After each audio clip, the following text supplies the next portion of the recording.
Hi guys, gandang umaga mga palangga. Tara tayo ay bumaba dito sa dagat at tayo ay magbasa ng ating paa. Ayan na guys, nangunguha ng shells.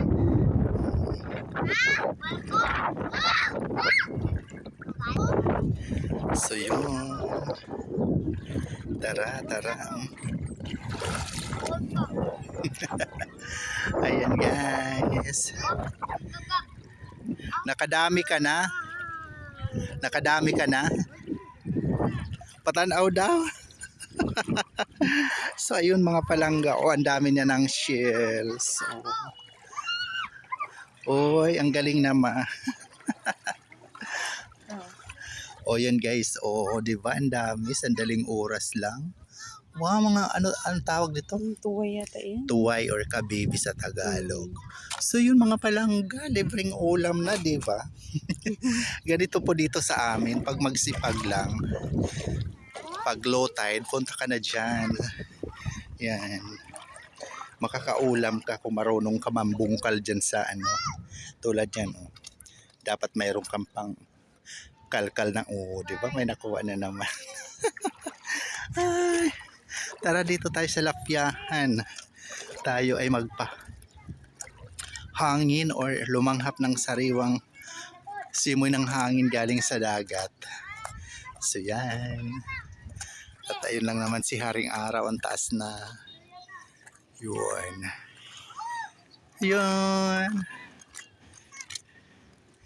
Tara na mga palangga, samahan nyo kami dito sa lapyahan at tayo ay manguha ng shell or manginhas kung tawagin dito sa amin sa probinsya. Ayan, shout out to Ma'am Flor Avena, tayo na manginhas. At Ma'am Elina Anong Marasigan. Andito ako sa lapyahan, nagpapaaraw at lumanghap ng sariwang hangin galing dagat. At ayun nga si ate, mayroon na siyang mga shells. Galing. Pag marunong kang mambungkal dyan, magsipag lang, libreng ulam na. So yun guys, ito po ang aming payak, simpleng kapaligiran dito sa aming probinsya sa Northern Samar, especially dito sa aming barangay sa San Juan. Wala, nakadami talaga siya. Nakadami talaga siya. Dami talagang shells kasi walang nangunguha sa ngayon. Kaya pag pumunta ka dito sa ganito, pag low tide, talagang makakalibre ka ng ulam. Diba? Sipag lang. Yun. Tayo na dito sa lapyahan. At